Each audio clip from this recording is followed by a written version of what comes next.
What's up, YouTube? George, a Silver Hunter back, and today we will be hunting a full $100 box of nickels that were provided by one of my local Fifth Third banks. I've already cracked the box open and checked the enders to make sure we had some circulated nickels, because hunting a box full of 2022 nickels is not that much fun. This is also going to be a album fill series, so I'm going to bring you in and show you the book that I'm filling out and how many holes we've got left. And with that said, let's jump into it.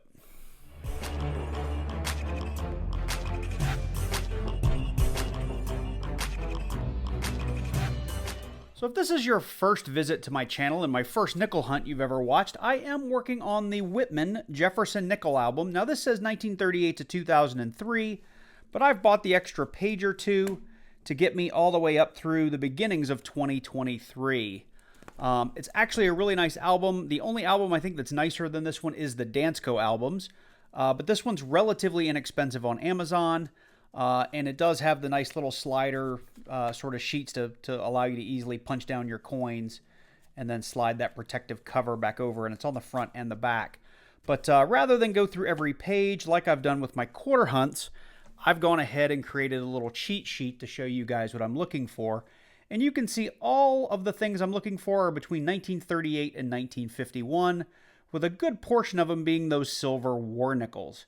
Now, I own a lot of war nickels, but I'm only trying to fill this album with coins that I find during coin roll hunts. So that has limited my ability to fill some of this out, and I just don't get a lot of war nickels in my hunts.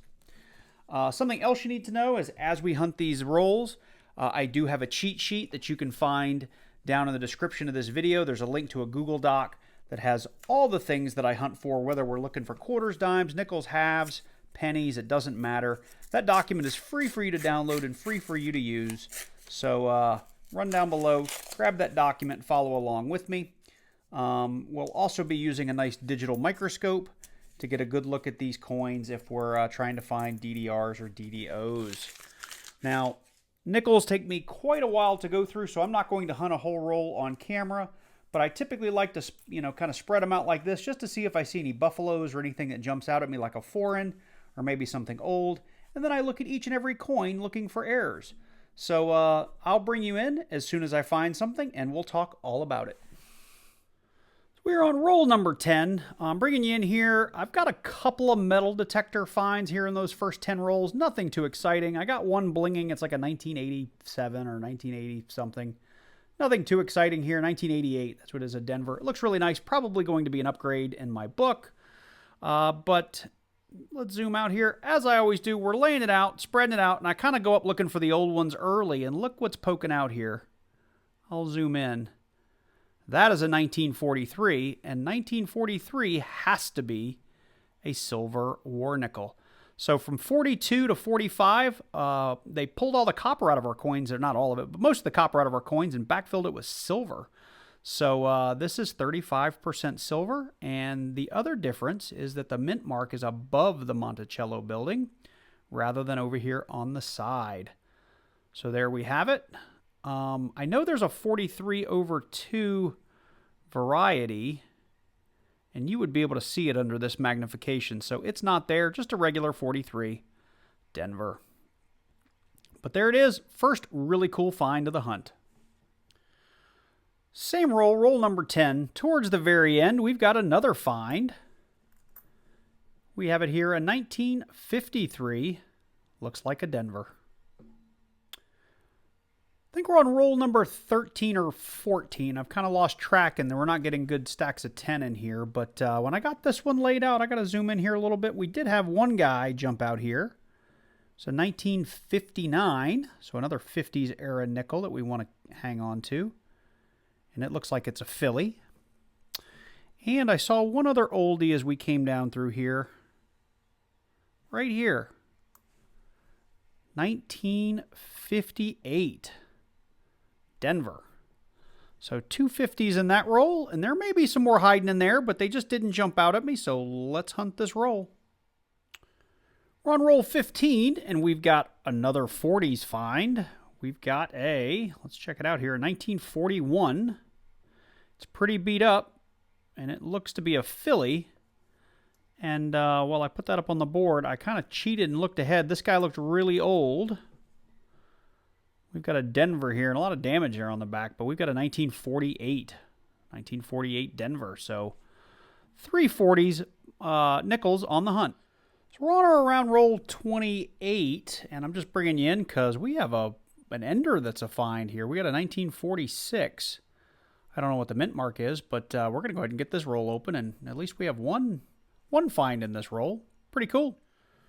Now, 1946 is one of the years that could be a Henning nickel, and that is, if I know the history right, that is where there was someone, last name Henning, creating counterfeit nickels. And they weigh a little bit more. I don't have my scale handy, but I will weigh it, and if it's a Henning nickel, I'll bring it in. But there's also a telltale sign on the back where there's like a scratch down the back of the coin, and I don't see it here. So I think we're just going to have a 1946 Philly. We've got some damage on it, but I'll wait, and if it's a Henning nickel, I'll bring you guys back in. Let's do a real quick just look. Anything else old jumps out? There is a 1958, and that is a Philly. I think that's our second 1958. Yep.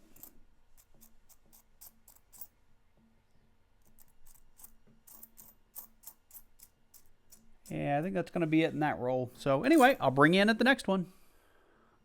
I believe we're on roll 29, bringing you guys in for our next find, and it's a quickie here. It is a 1953. Looks like it's a little worse for wear. It is a 1953S. San Francisco. I'm pretty sure I already have that one, but it'll go on the board as a find. We're in roll number 30, and we have our next find. It is a 1953. Looks like a Denver. We're up here on roll 37, and we have our oldest find of the hunt. We've got a 1939. Now, the Denver and the San Francisco are, I believe they are key dates. They are. I'm just looking at my cheat sheet. And this does have a DDO, a DDR, a QDR. There's a lot going on with this 1939, so make sure you check those out. We do have a bit of Ring of Death on it, but we have, looks to be a Philly. So let's check it out.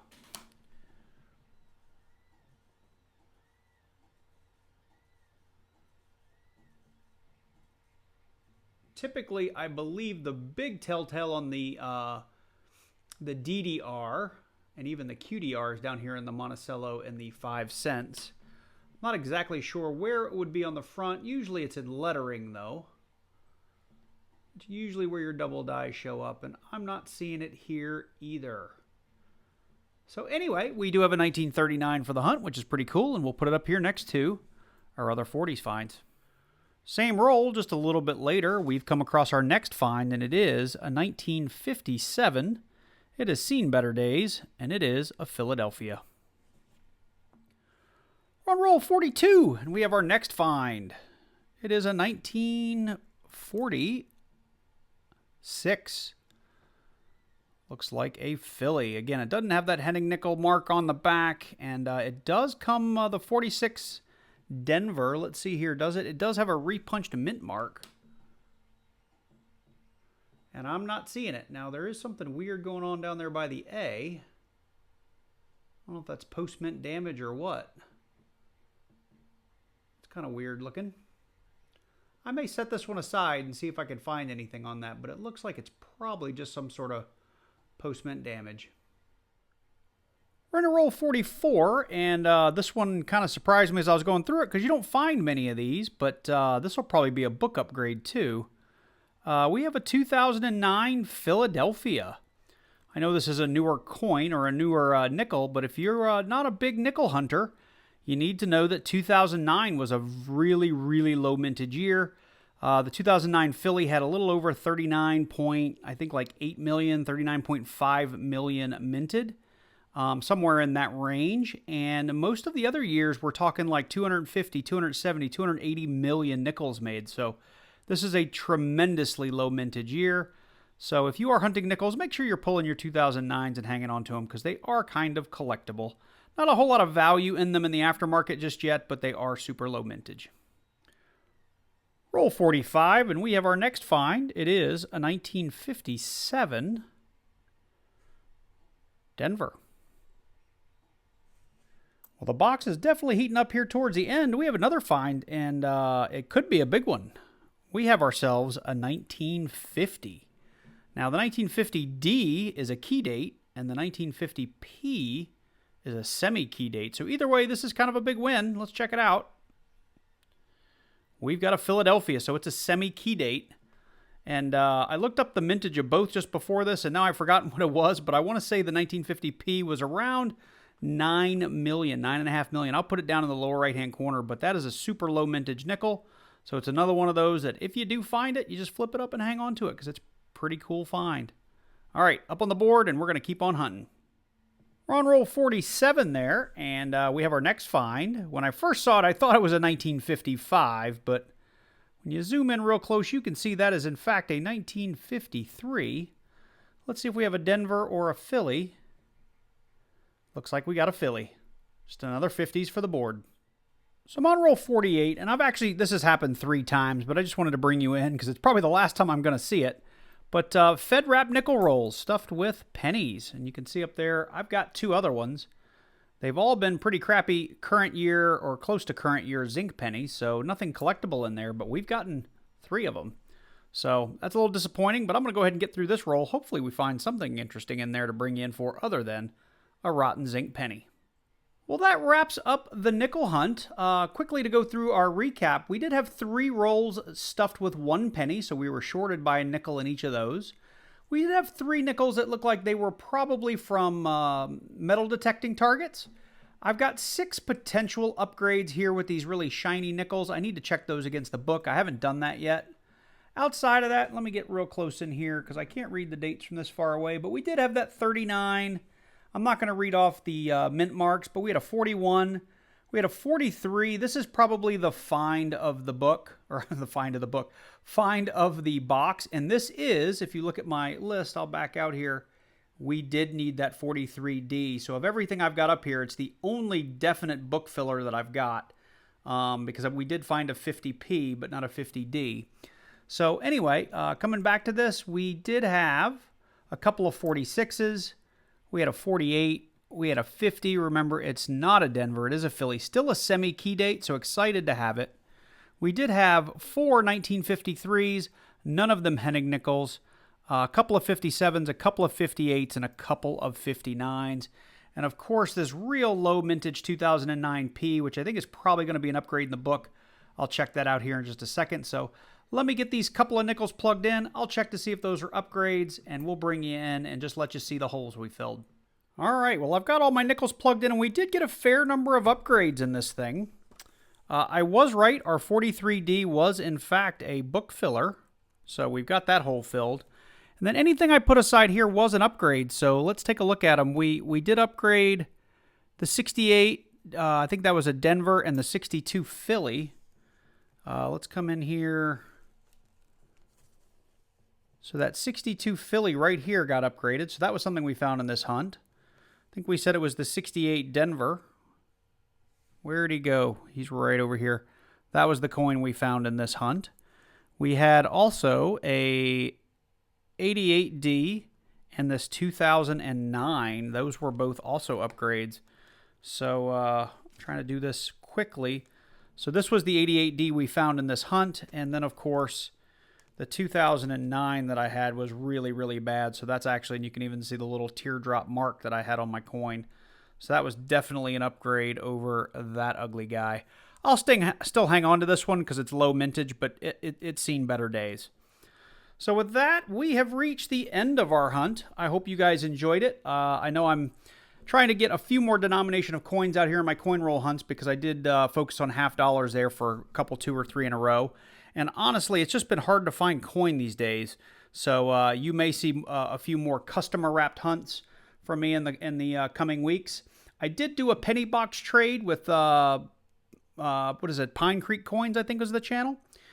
So I should have a box of pennies from somewhere other. I think it's from California, somewhere other than Georgia, sometime next week to hunt. And I sent him a box of Georgia pennies to hunt. So hopefully he'll enjoy that.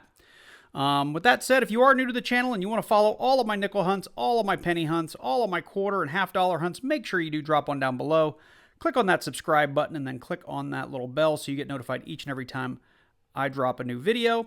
If you enjoyed this one, make sure you drop down below, click that like button, leave me a comment, let me know your thoughts on the video, coin roll hunting, gold, silver, whatever you got in your mind. Let me know in the comments down below. I try to respond to just about everybody that leaves a comment, sometimes even if it's just a little heart or a thumbs up, but I try to read all the comments. So with that, you guys take care, and I look forward to seeing you in the next one.